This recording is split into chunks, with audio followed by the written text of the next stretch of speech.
Alright, this is the Breville Dual Boiler. The box has these fun little side handles. Makes it easier to carry. Okay guys, I'm literally standing on a chair because this box is huge, as you can see. It's Christmas time. Let's open this guy up. Alright, so easy packaging. We've got the instruction manuals, all the fun stuff that we'll ignore. We'll probably check later when something's not working because we did something dumb. It looks like it comes with 58mm filters and baskets. The 58mm portafilter. Comes with a frothing pitcher. I'm gonna fall off this chair, guys. Frothing pitcher, water filter and holder. So I think that goes into the tank, so you can put your water filter in there.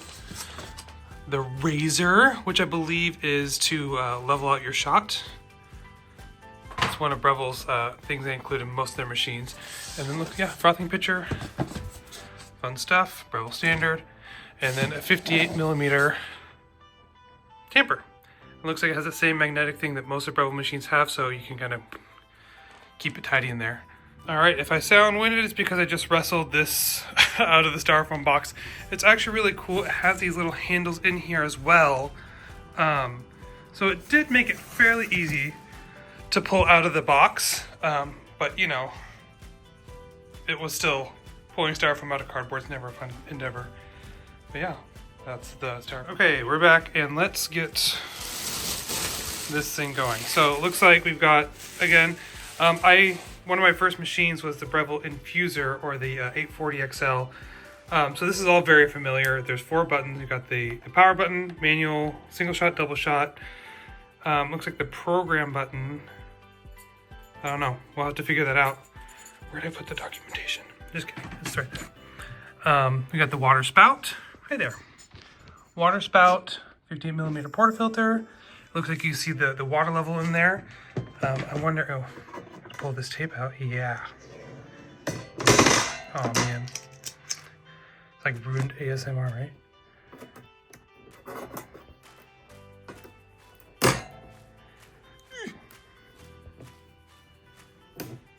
Watch this video if you want to see me struggle to remove tape.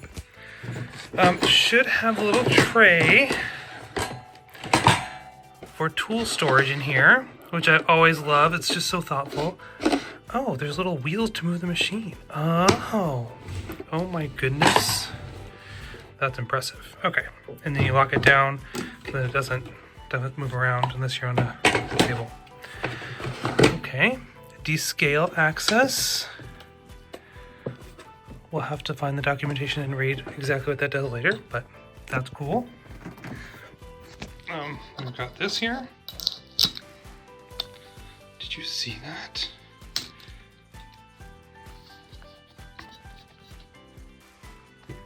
Insert water filter and tangle for use. So I'll have to figure out how to do that. But it's got this little, look at that. Wow, how fancy. That looks to be, that's where you fill it up because there is no removable tank like on some of the other machines or the machine that I'm used to. We look like we've got a steam lever, which once we get this on, I'll put it on in my little coffee area and show you there. And we'll get it plugged in and all set up. Yeah, there we are. Unboxed, ready to use. Let's get this thing hooked up and see if we can pull a shot through it. All right, we're not quite ready to brew yet, but I want to show you this. I did find out, so there's 2 places you can fill the water. You can fill it through here, and there's a little channel that goes down into the water tank, which is here, and it tucks in back here, which is really cool. Then that's where you can see the water level sensor there, not sensor, but window. But I also want to show you this. So this goes in, you put the filter, it's right here.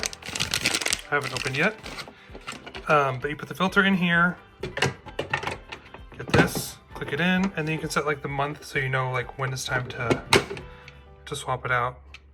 At least that's what it said in the instructions. I don't really see where that is at this point, but yeah.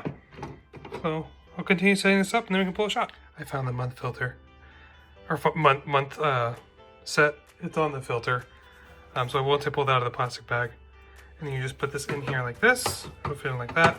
While we're waiting for the filter to purge, You basically have to make the filter float in water for like 5 minutes.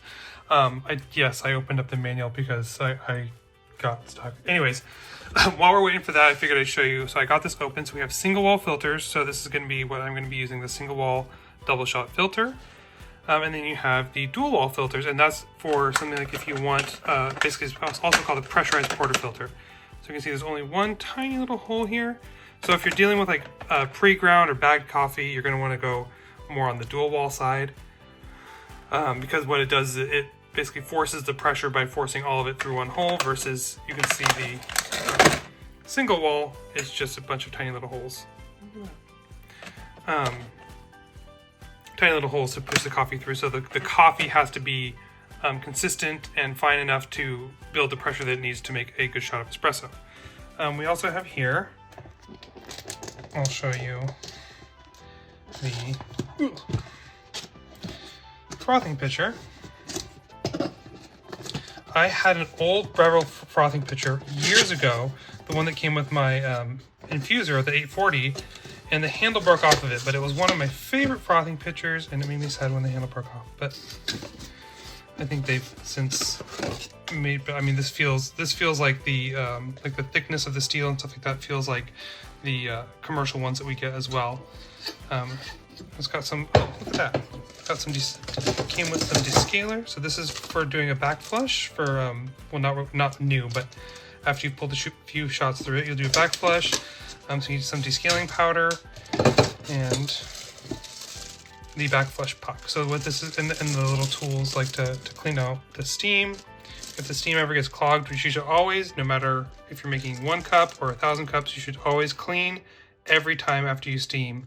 Clean the steam wand. It'll not only prevent it from looking disgusting, but also it prevents the milk from, because the way the heat and the pressure works, the milk can actually float back up through here and get into the boiler, and then it's pretty much ruined or very, very expensive to fix.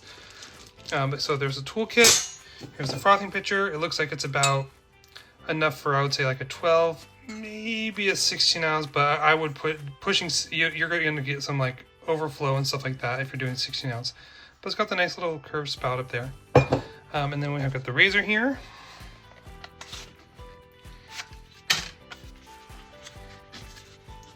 Wow, that's so pretty. It looks like it's like a bronze or something like that. But this is so when you get your shot in there, when you get the coffee in there, you're gonna take this and you're gonna kind of spin it around to level out the coffee in the shot. All right, let's get this thing together again, finally. Okay, that took a lot longer than I thought. So when I first turned it on, it had an HRD 3, and it forced me to open this guy up. So that basically means it's in hard water mode, and it comes with this little test strip, which I would have skipped over if I didn't read the manual. So it's a water hardness test strip, and it comes with a little test strip, and you're supposed to dip it in your water, and it will determine how the machine is, I guess, works with the water. So it has a setting 1 through 5, and basically it depends on how many red squares you see. So I'm counting that kind of brownish one as a red square. The rest I'm not counting. So I put my HRD at 1 because we have a reverse osmosis, I'm guessing. That's why we only have 1 square, but I don't know. Who knows? But you can see it's like, oh, if it's 1 square, 1 red, then set to 1, and so I set mine to 1, and then it went on to this boot up mode. So you can hear the thing running. It's kind of warming up. And it's going. So then after it warms up, it says have it sit on power for 10 minutes before first using it.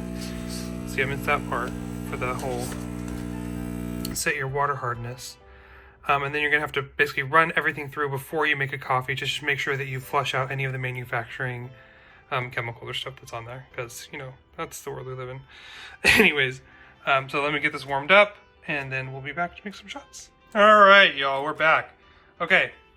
So I got everything set up. I was able to dial in a shot. You can see my little setup here. We've got the machine. We got a Malkanig X54. And we've got our very own, very dirty right now, Image Coffee shot scale and some stuff. So let's get to brewing a shot. So, comes out here. I'm try and do this one-handed for you guys. Let's try this out. It is hot because it was sitting in the group head for a while. But I also want to show you, I'll just show you some features on this. So we've got this. The steam is pretty much instant. As you notice, or I didn't notice at first, but there's no steam thing to turn on because it's this. It's just right there, always ready for you. And the hot water valve is over here. Just pull that, twist that I should say. You get some hot water. So I'm coming from the Ascaso Duo. I will note that this machine does seem a bit louder than the Ascaso Duo, but the convenience features are really great, and I like them. It's much more easy to use. Not necessarily easy to use. I love the Ascaso Duo, so I'm not going to knock the Ascaso Duo. I like that this is only a quarter turn for the steam. I like that it's always on. The programming is much easier. The Ascaso Duo has a lot more options as far as shot profiling and stuff like that.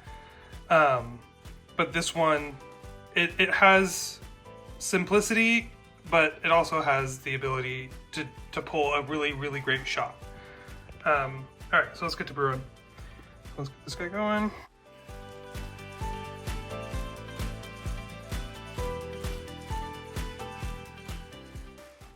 Okay. I don't know how I'm going to tamp this while holding the phone, so I'll be right back.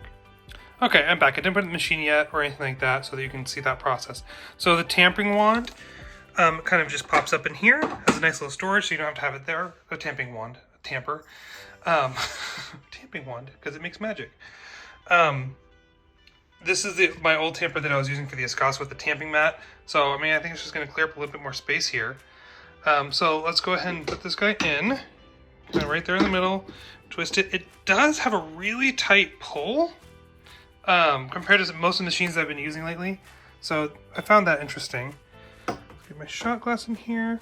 If you want these image copy scales, we do sell them. They're great because they've got a shot timer. They're really small, they fit under the group head, and we absolutely love them. But the shot timer is not needed with this machine because, as you'll see, it's programmed with a timer. So you can go in here in the settings in this menu and program what each of these buttons does. Sorry, it was a little loud. You can program what each of these buttons does, how long it's going to be pulling for, all that kind of stuff in the menu settings. Or you can just do a manual and just let it go for however long you want it to go. So this one I believe is programmed for about 30 seconds. And it should do about 40 ounces. Okay, a little bit more. So it looks like there's still some dialing in that needs to be done. But yeah, so I can program this. I also might need to adjust that a little bit. But so that's great. So I did not showcase, because this is a dual boiler, you can steam and pull a shot at the same time, but I was busy recording this, so I couldn't. I only have so many hands. All right, so let's try and get the steam going. I don't know how I'm gonna do this either. Let's see, come on. Okay, you guys, can you do this for me? Oh, thank you for that. All right.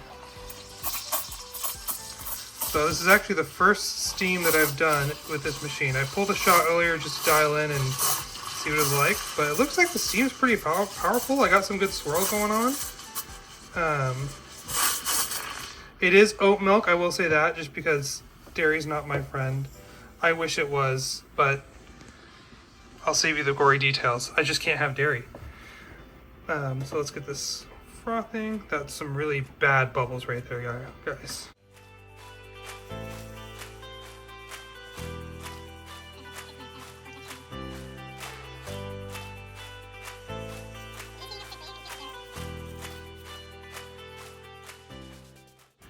Alright, I would say that's pretty close to done. The texturing's not perfect.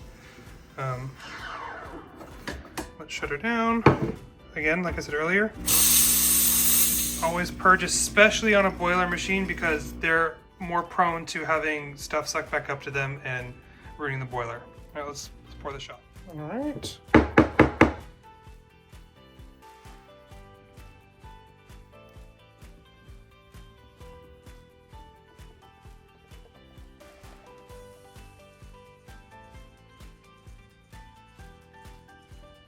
some texturing limitations, but that was because I was holding the phone.